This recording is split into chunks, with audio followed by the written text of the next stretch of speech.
précédemment dans Fermez-la. L'X-12M. Nous sommes les derniers de l'ordre de Jumnik. Qui a bien pu faire une chose pareille? Mr. Mouse. Il nous reste peu de temps avant qu'il ne lance l'attaque finale pour contrôler les quelques fictions qu'il n'a pas encore assimilées. Nous allons avoir besoin de Michael J si nous voulons sauver le cinéma libre. Eh mais, sacrée escalade. Donc vous êtes en train de me dire que Disney, ou du moins Mr. Mouse, va lancer une attaque d'envergure? Tu dis ça comme si c'était surprenant. Non, bien sûr, mais... j'espérais mieux de leur part malgré tout. Hein. Écoute, je sais que tu dois être déçu, mais... à ce stade, on peut plus le nier. Et c'est quoi votre plan pour les arrêter? Le disque noir. Tu l'as, à ce qu'il paraît.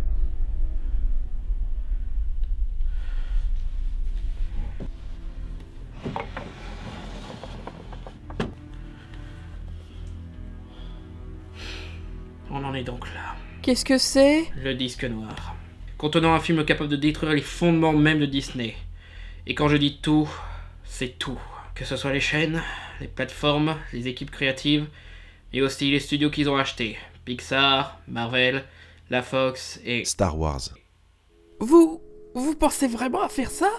Mais ils ont fait des bons films, ils en ont toujours même, vous pouvez pas... Ça me fait tout autant chier à vous, enfin, peut-être pas autant, mais bon, on peut pas laisser Mr. Mouse avec tant de pouvoir. Il ne s'arrêtera pas dans sa lancée. Nous devons l'arrêter avant qu'il assimile d'autres studios et licences.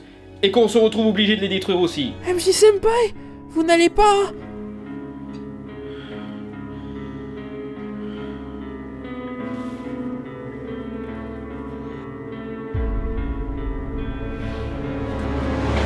Il y a une autre solution. Ah, bordel de merde. Ok, on va faire un compromis. Garde le disque noir sur toi, on sait jamais, voilà. On va chercher une autre solution, mais si jamais il y en a pas, faudra se résilier et l'utiliser. Ça me va. Vous avez un plan? Eh bien, le chef de l'ordre de Jumi avait un plan d'assaut apparemment, mais il n'a pas eu le temps de nous l'expliquer. On ne sait même pas comment entrer dans la zone. Eh bien, j'ai ma petite idée.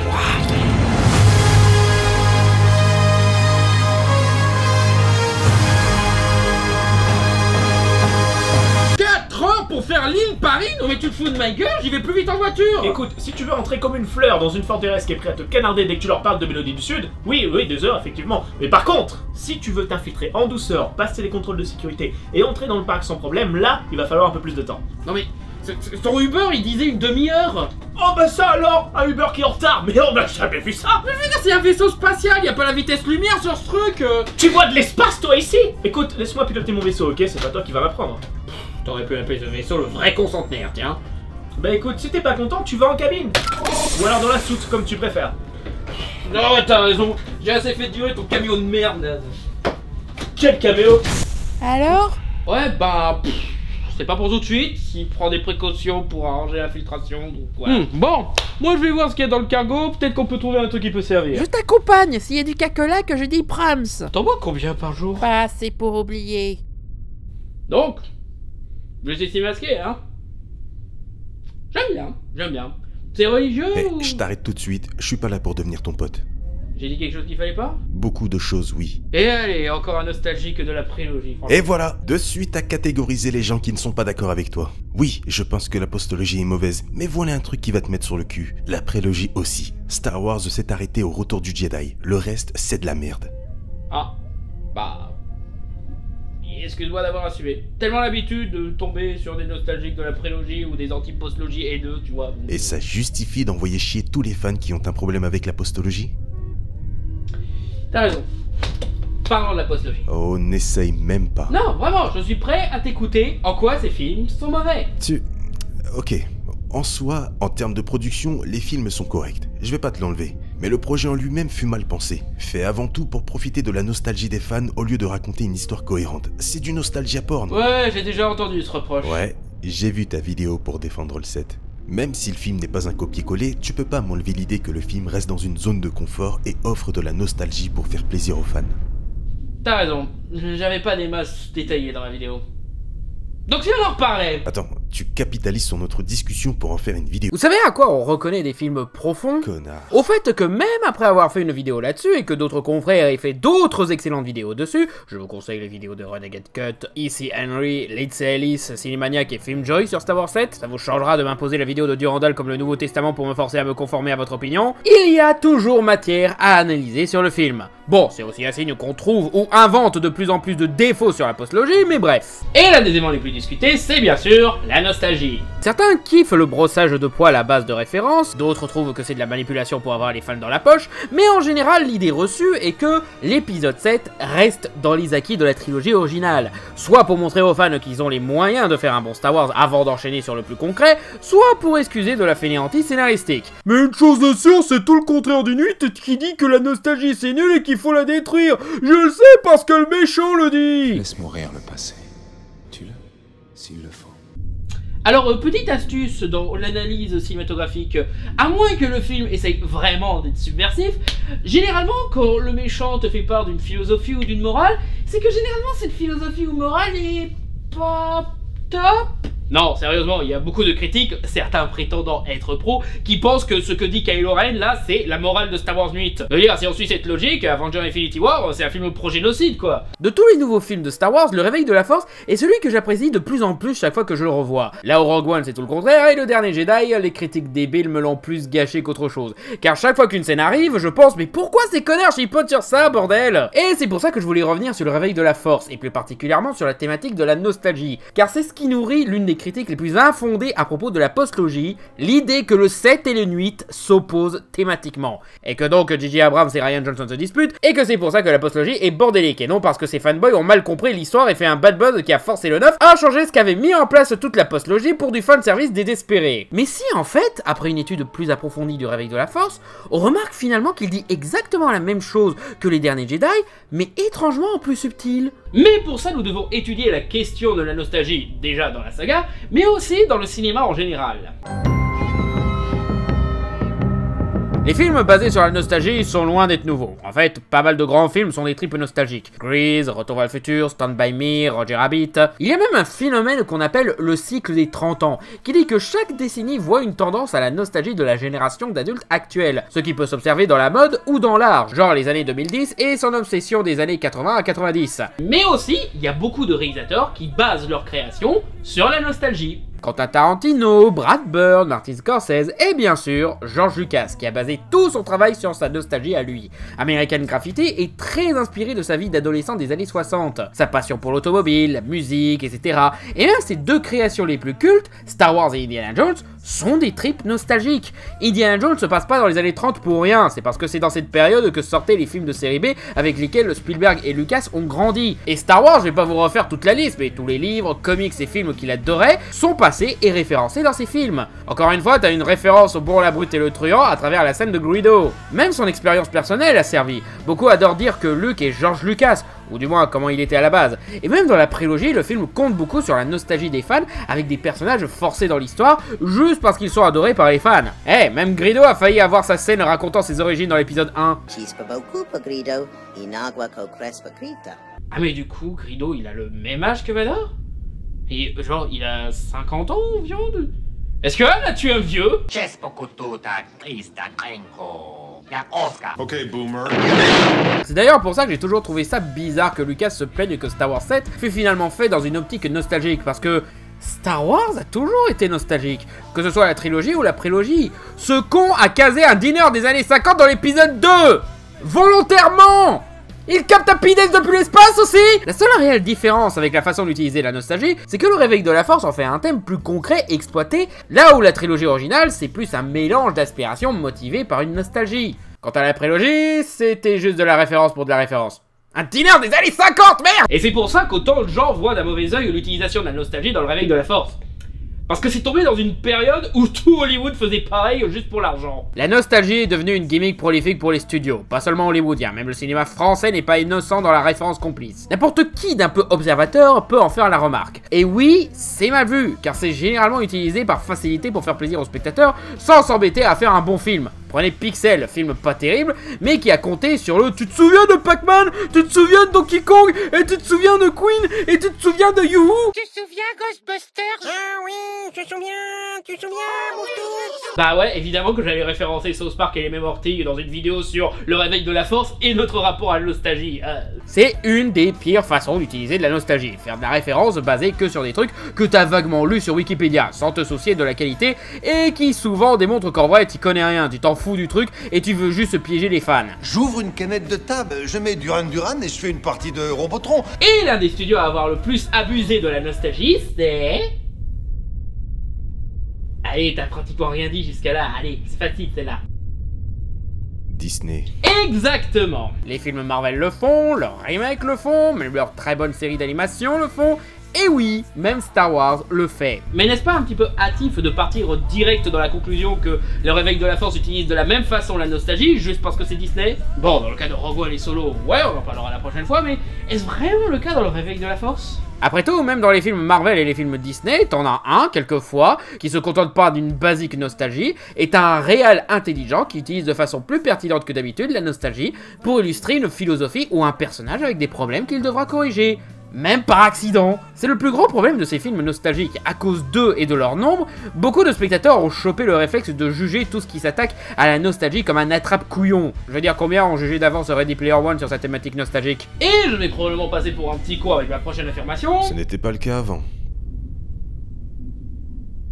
Mais il m'avait semblé qu'initialement, J.J. Abrams avait un peu la même approche que Ready Player One pour son Star Wars 7.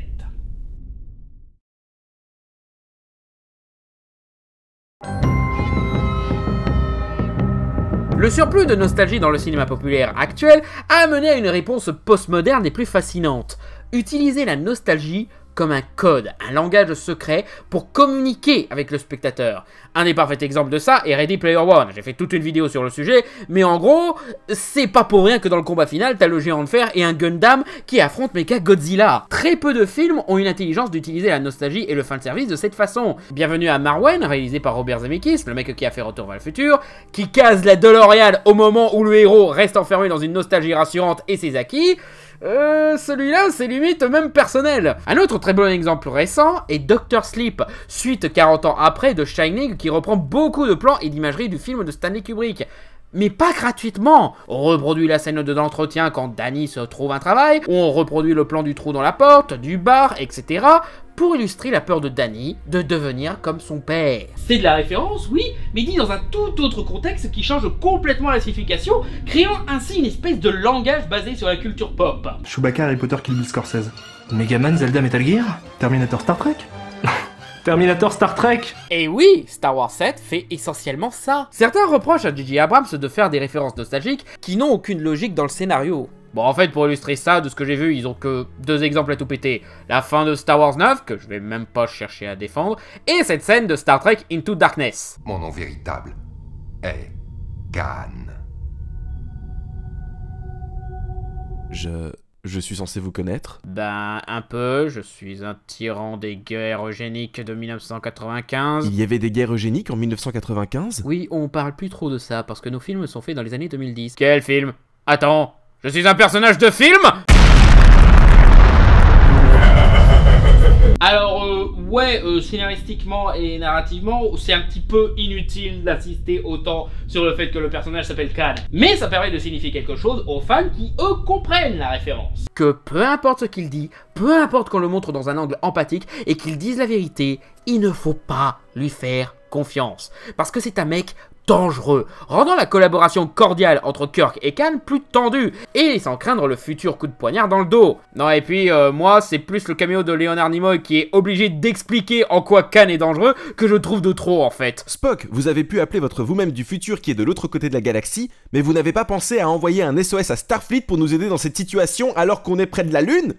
Ça fait bizarre que ce soit vous le plus logique de nous deux, Jim. Mais revenons à Star Wars 7 et prenons l'exemple parfait de cette communication secrète avec les fans de la trilogie. De rien. La scène de l'échiquier holographique dans Star Wars 7 est secrètement brillante. Parce que bien sûr, quand tu vois cette scène, tu penses direct à celle du premier Star Wars où Chewie et R2 jouent à cet échiquier holographique.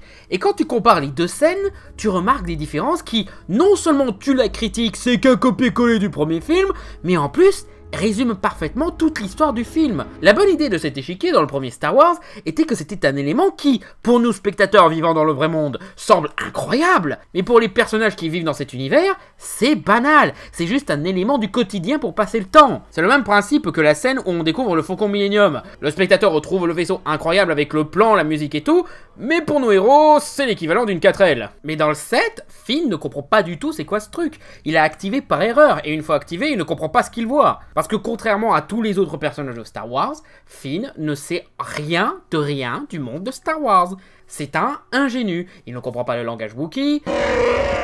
Non, c'est vrai, il y a personne d'autre à bord. Tu comprends ce que dit cette chose? Et cette chose comprend tout ce que tu dis. Il ne comprend pas le langage droïde.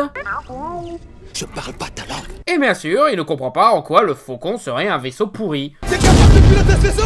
Celui-là, c'est un tas de ferraille.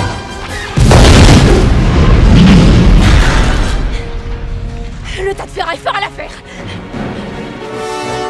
Même l'épisode 9 l'a repris dans ce sens pour montrer que Finn, depuis le temps, a fini par s'adapter à cet univers. Il sait jouer aux échecs et comprend le Wookiee maintenant. Dommage que ce soit sa seule évolution de tout le film. Et que c'est dans sa première scène du film. Et le personnage apprend comment le monde fonctionne via la mythologie de Star Wars. La Force, Han, le Faucon, Leia et d'autres fans de cette mythologie comme Rey, Poe et Rose. Mais en plus, si tu te souviens de la scène de l'échiquier, tu te souviens du reste de la scène. Et tu vois le reste de ce jeu des 7 erreurs. Rey est quasi opposé à Luke. Là où Luke apprenait à peine le concept de la Force et à se battre, Un Jedi doit sentir la Force filtrer à travers son esprit. Elle peut influencer les actions? En partie, oui, mais elle sait aussi obéir quand on la commande. Rey est déjà une combattante expérimentée et connaît déjà le concept de la Force, y compris les histoires autour. Les Jedi ne sont pas une légende. Moi-même, je me suis posé la question. Comment elle sait tout ça?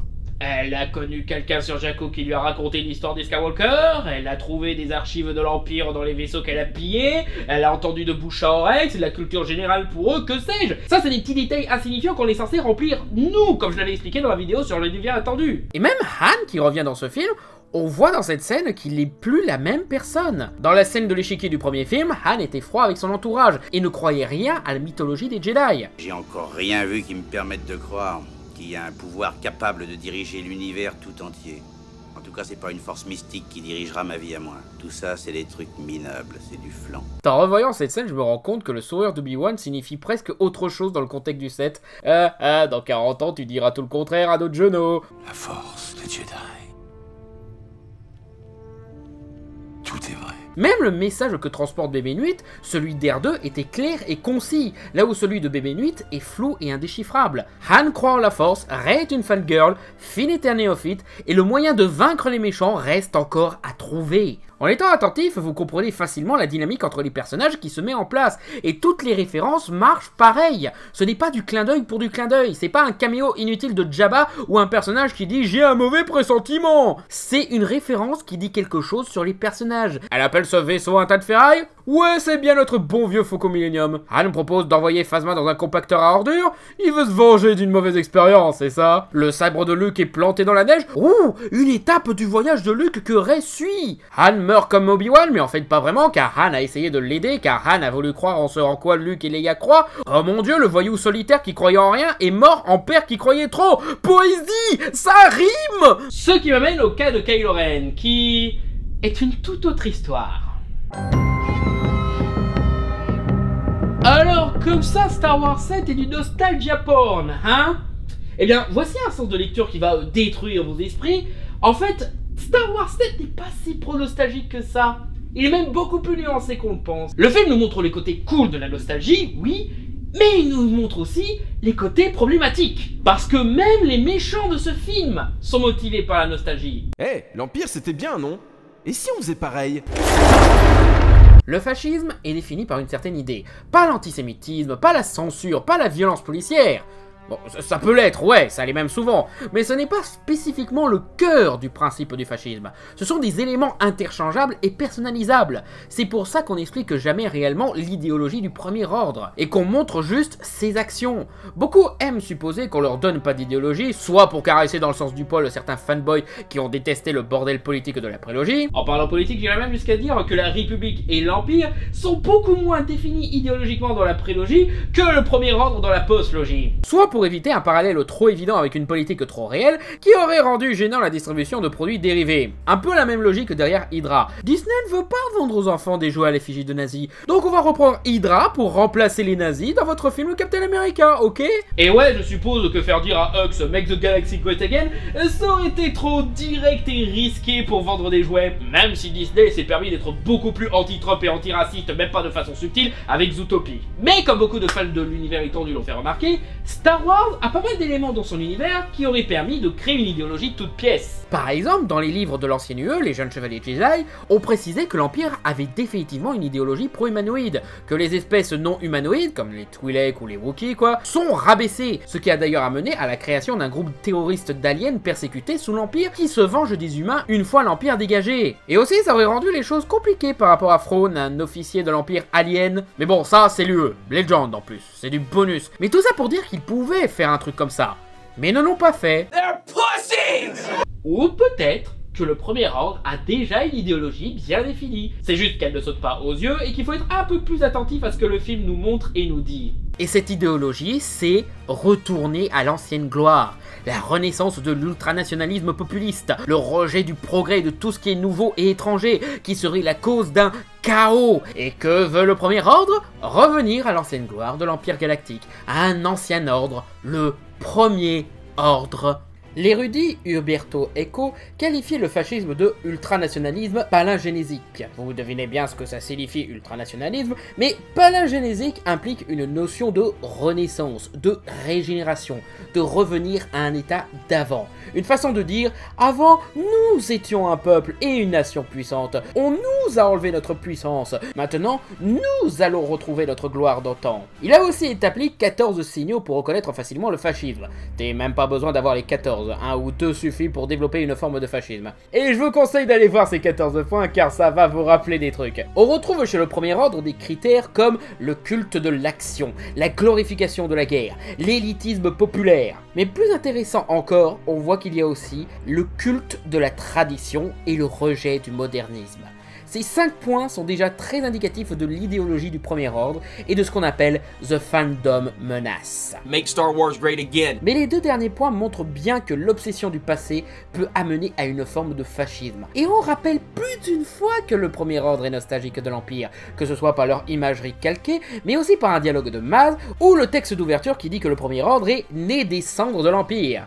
Très palingénésique encore une fois. Donc des anciens impériaux, des gens qui ont vécu à l'époque de l'Empire ont de bien meilleurs souvenirs de cette période que du présent, peut-être même des enfants d'impériaux qui ont été élevés par l'idéologie impériale. J'ai toujours imaginé Hux en fils héritier d'une famille d'impériaux, tu vois, parce qu'il a cette tête de gamin jeunesse hitlérienne, fils de riche quoi. Même que cette photo de Star Wars 9 avec le méchant de Logan là, bah j'adorais imaginer que le mec c'était son père quoi. J'imagine trop cette photo de famille encadrée dans un bureau ou quelque chose. Même la base de Starkiller, ouais, c'est l'étoile noire en plus gros.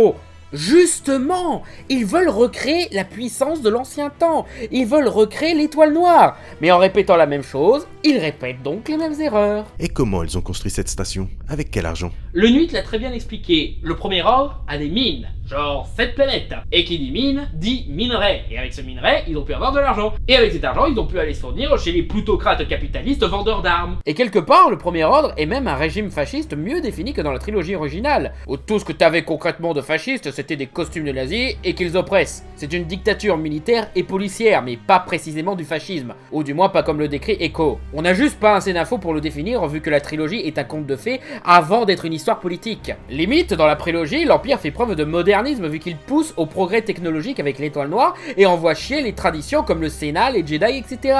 Donc, la nostalgie de l'Empire, de l'ancienne époque, les ont rendus nazis. Tu te souviens quand il n'y avait pas tous ces Mexicains? Oh oui, je me souviens. Quoi? Oh oui, je me souviens quand le mariage c'était seulement entre un homme et une femme. Ouais, même South Park l'avait compris. Sans même comprendre que le Star Wars 7 disait la même chose, mais bon. Quand tu vois Disneyland organiser des défilés de Stormtroopers et vendre des t-shirts et jouets de Stormtroopers, voilà quoi. Dans l'univers, c'est un régime fasciste qui font une marche célébrant leur idéologie oppressive. Je dis pas que si t'aimes te déguiser en Stormtroopers, t'es direct un nazi de l'espace, hein. Moi je joue souvent l'Empire dans Star Wars Galactic Battleground et j'ai pas mal de produits dérivés de Dark Vador, donc je serais mal placé pour juger. Mais voilà quoi. Quand tu trouves l'Empire cool et que tu commences à te la jouer impériale, il y a un risque, certes infime, de préférer donc des politiques approchantes. D'où la nécessité de se rendre compte de quoi parlent ces films en gardant l'esprit critique et analyste. C'est pour ça que les Skrulls n'ont eu aucun problème à infiltrer les fans de Star Wars. La plupart sont déjà fascinés par du fascisme fictif, autant donc leur proposer du vrai fascisme. Encore ton délire de l'extrême droite qui recrute des geeks? Ah, ok, en effet, c'est qu'on veut avoir les geeks dans leur poche. Ouais, là, c'est même plus du sifflet pour chien, c'est de la trompette pour humain. D'ailleurs, après ma vidéo sur Captain Marvel, beaucoup m'ont parlé de la vidéo de Game Spectrum sur qui sont les joueurs de jeux vidéo, qui parlait notamment de l'endoctrinement prouvé par le gouvernement Trump de la communauté des gamers et des geeks. D'ailleurs, j'en profite pour vous conseiller sa vidéo, elle est vraiment chouette. Et un bon exemple de ça est Kylo Ren, un fanatique d'une ancienne figure de puissance, son ancêtre Dark Vador. C'est un fanboy de Vador. C'est pour ça qu'on fait tous la blague de Kylo Ren, de ce gamin en crise d'adolescence qui porte un casque vadoresque comme un nasillon de Twitter à un avatar de Joker ou une fille d'animé en tenue de SS. Tu n'es qu'un enfant. Avec un masque. Preuve de plus que le 8 est logique avec le 7, même avec ce dialogue que trop de gens prennent pour une tacle de Johnson envers Abrams. Et son adoration pour Vador l'amène à rejoindre un régime politique approchant, à savoir le Premier Ordre, et de suivre celui qui lui a promis de faire de lui le nouveau Vador, Snoke. Son immaturité et sa nostalgie aveuglante se voient même dans le fait que Kylo retienne de Vador que le Sith, oubliant qui il était en vrai, Anakin Skywalker. Un père qui, dans ses derniers jours, a envoyé chier l'ordre Sith et le côté obscur pour sauver son fils. C'est une vision révisionniste de Vador. Il a dû voir la version du Retour du Jedi avec Hayden Christensen. Et donc si Anakin est mort en devenant Vador, alors Vador n'a pas changé dans ses derniers jours et reste un badass trop sombre et cool. Comment t'arrives à te saouler avec ce truc? Et la résistance représente le progrès et le changement. Ils accumulent des nouveaux visages, volontiers, même quand ils n'ont pas de lien de sang, et même s'ils étaient coincés dans le mauvais camp avant ça, même Leia n'est plus une princesse. Elle s'est débarrassée de l'ancien ordre, l'ancienne tradition, pour devenir commandant. Les rebelles sont hétéroclites, là où l'Empire est uniforme. Je veux dire, t'as déjà vu un calamari travaillant pour l'Empire? Non? Bah voilà. En essence, la résistance, et donc le film, appelait qu'à plus de changements dans la suite, plus de passages de flambeau, et surtout, ne plus se sentir enfermé par le passé. Mission perpétuée par le 8, démontrant parfaitement que le 8 et le 7 sont cohérents entre eux. Ouais, enfin, le dialogue où Snoke critique l'échec de Kylo Ren. Critique justifiée que le 7 assume complètement, il a jamais cherché à cacher que Kylo Ren était autre chose qu'un fanboy immature. Buter Snoke. Snoke qui a eu droit à un meilleur traitement que dans le 7, et en rapport avec l'évolution de Kylo Ren qui maintenant veut détruire son héritage. Tout comme les fanboys veulent détruire un certain aspect de leur licence favorite, sans se rendre compte qu'ils sont en train d'endommager l'ensemble de la licence. Et ainsi, en tuant Snoke, il prend le pouvoir nécessaire pour accomplir son but. Et Luke, qui a laissé une carte pour qu'on le retrouve, mais un film plus tard, non, il ne le voulait pas. On n'a jamais dit que Luke avait laissé une carte, juste que la carte mène à Luke. Même Han dit que Luke a tout laissé tomber derrière lui, et Leia se plaint que Luke ait rendu la tâche de le retrouver aussi difficile. Et l'aspect ancien de la carte que beaucoup de personnages remarquent, laisse suggérer que ce serait une carte qui date de au moins l'époque du premier temple Jedi, et que donc cette carte mène au premier temple Jedi où se trouve Luke. Attends. Premier temple! Luke était obsédé à l'idée de retourner à l'ancien ordre des Jedi, et c'est ça qui a créé Kylo Ren. Mais tu vois, c'est pas qu'une coïncidence cette thématique. Vous comprenez quand je disais que plus je revois ce film, plus je découvre de nouveaux sens de lecture? Plus ça va et plus je me rends compte qu'en fait, le 7 disait exactement la même chose que le 8. C'est juste que le 7 était beaucoup plus subtil, là où le 8 était beaucoup plus direct. Et ça vaut aussi pour nos héros.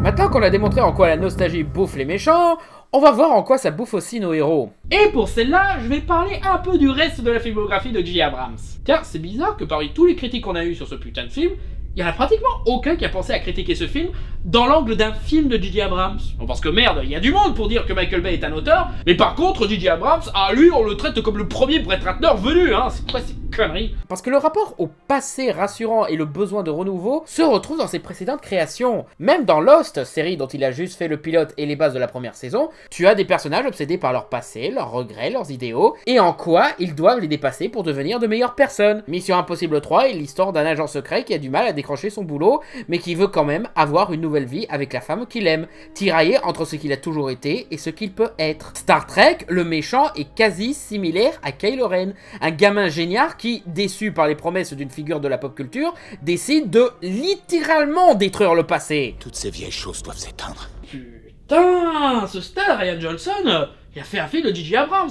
Ceux qui disent que dans son film, il a voulu envoyer chier tout ce qu'avait mis en place J.J. Abrams, on n'a pas vu le set pareil, hein. Putain, le mec est tellement nostalgique qu'il s'est maquillé comme une Game Boy Advance SP version tribal. Et dans ce bordel généré d'une haine du passé, un meilleur monde finit par se former pour mettre fin à cette haine et construire un futur encore meilleur. Même la suite, tout le bordel qui arrive dans Into Darkness arrive parce qu'un vieux con paranoïaque voulait se protéger contre des inconnus, est allé fouiller dans le passé pour trouver le parfait exemple du guerrier et l'exploiter. Le film raconte en quoi on doit dépasser cet instinct primaire, laisser le passé dans la glace et retenir les bonnes leçons pour ne plus revenir à ce stade révolu. Mais surtout, Super 8.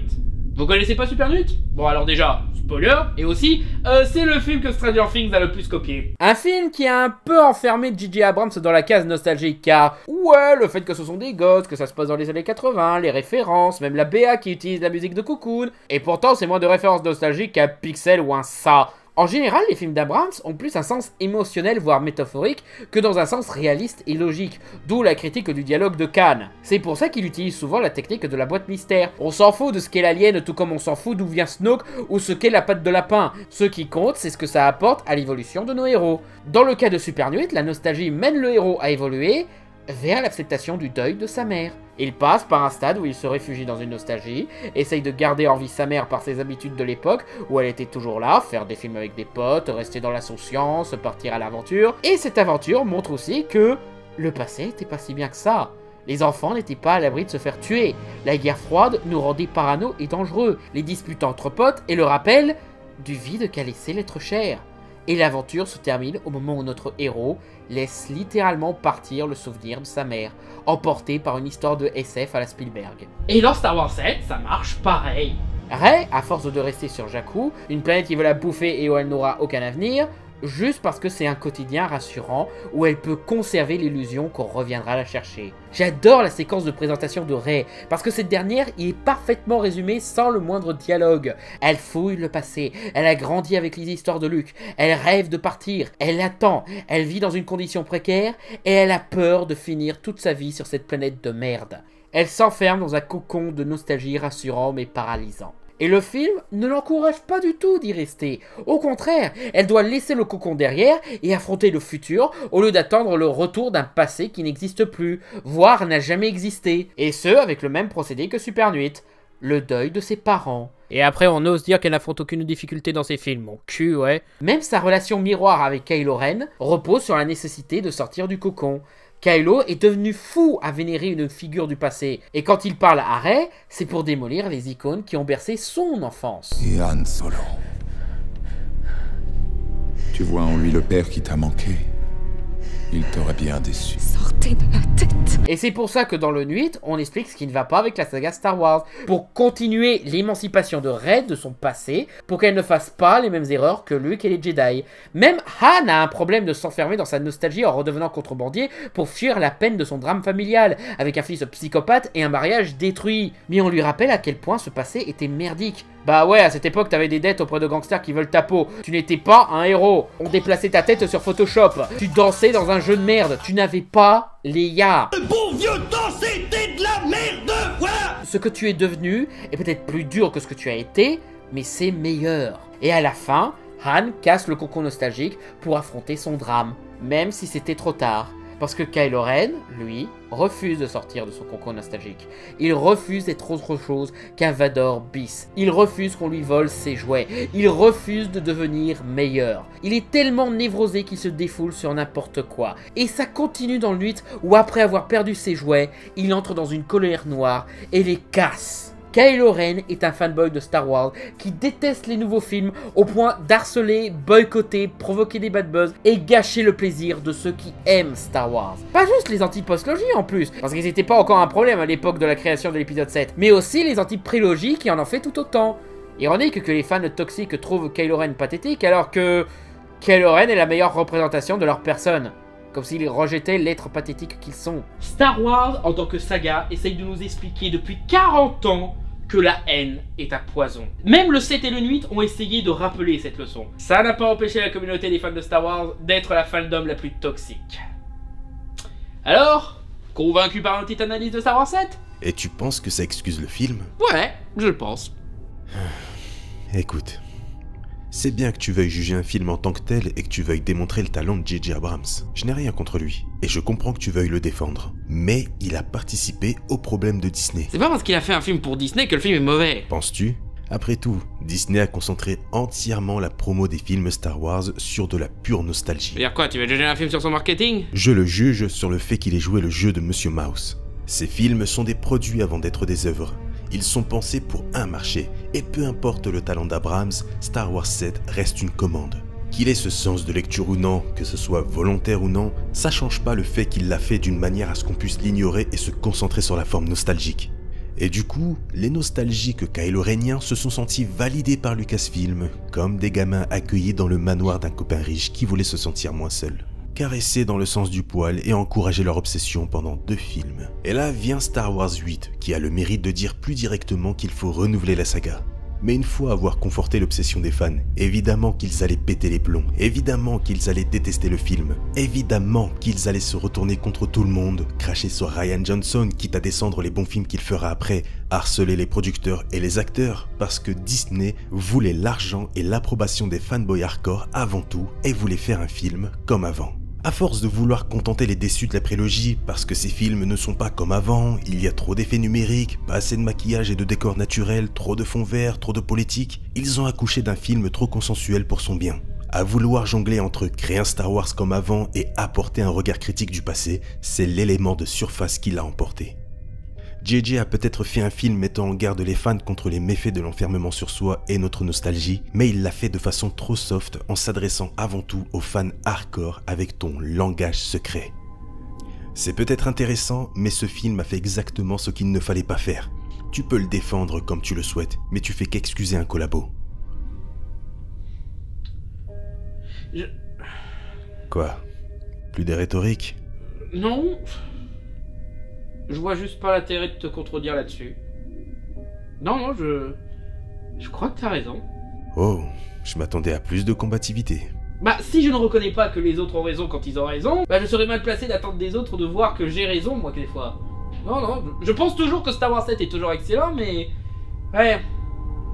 Probablement pas le film que nous méritons. Hey gamin, tiens-toi prêt, on est en approche. Au boulot. Au fait...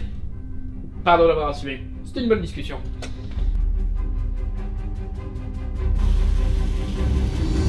Monsieur, un vaisseau a été détecté. Nous ne sommes pas sûrs, mais c'est probablement... Ils attaquent directement. Mettez les gardes en alerte. Dès que vous me trouvez, amenez-les-moi.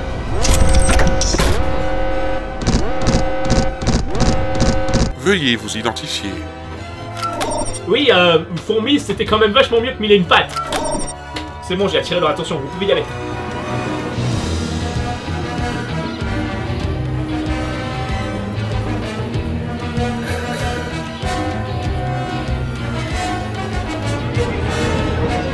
Faisons péter le piège à rats. Mais si c'est un piège à rats, c'est bien pour nous, non? Non mais je voulais dire, le faire péter, oh et puis tu m'emmerdes. Merci d'avoir regardé cette vidéo, n'hésitez pas à liker, à commenter et à vous abonner. Et n'hésitez pas non plus à déposer un don pour soutenir l'émission sur mon compte Tipeee, où vous aurez des contreparties comme des badges, des t-shirts ou des choix de sujets pour des petites vidéos. Merci encore pour votre soutien et à bientôt sur Fermez-la.